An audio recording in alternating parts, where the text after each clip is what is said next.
शिमला संसदीय क्षेत्र से सांसद सुरेश कश्यप का आज नाहन मंडल भाजपा कार्यालय में स्वागत किया गया और साथ ही कार्यकर्ताओं के साथ एक संवाद कार्यक्रम भी रखा गया। इसमें नाहन मंडल से आए कार्यकर्ताओं के साथ सांसद सुरेश कश्यप ने चुनाव को लेकर संवाद किया और सभी को चुनाव में सक्रिय रहने का संदेश भी दिया। कार्यक्रम में भाजपा जिला अध्यक्ष विनय गुप्ता ने भी केंद्र सरकार की जन कल्याणकारी योजनाओं को घर घर पहुंचाने का कार्यकर्ताओं को संदेश दिया।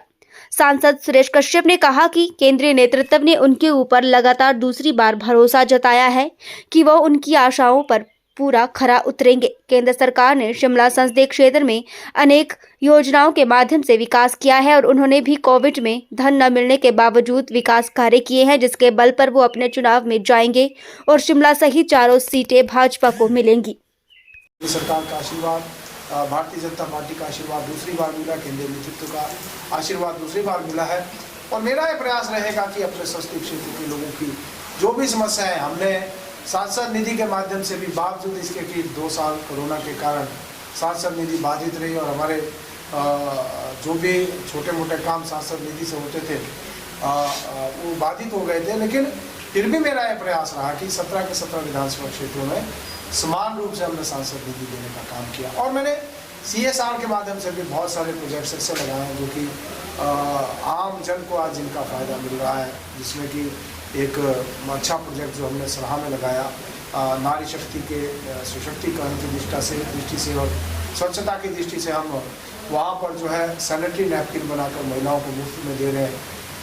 मैं समझता हूँ ऐसे अनेक काम मेरा ये प्रयास रहा है कि विशेष रूप से नारी शक्ति को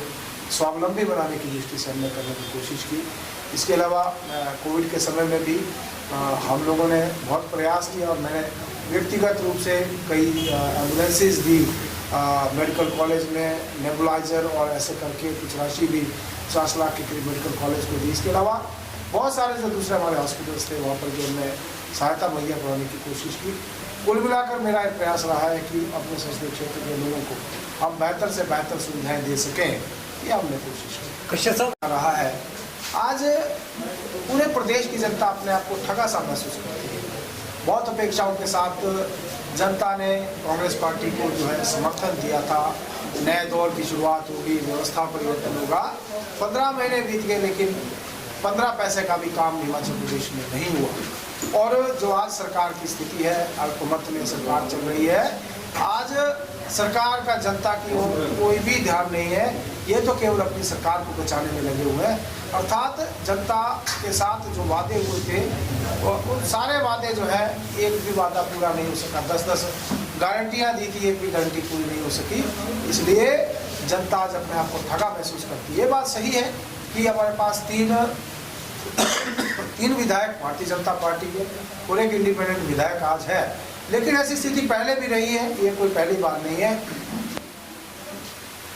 2009 में भी और 2014 में भी भारतीय जनता पार्टी ने बहुत मजबूती के साथ चुनाव लड़ा और कमोबेश ऐसी स्थिति में ही हम जीत कर आए। 2019 में तो लैंडस्लाइड विक्ट्री रही थी और इस बार भी कहीं पर भी किसी प्रकार की चिंता करने की आवश्यकता नहीं है, क्योंकि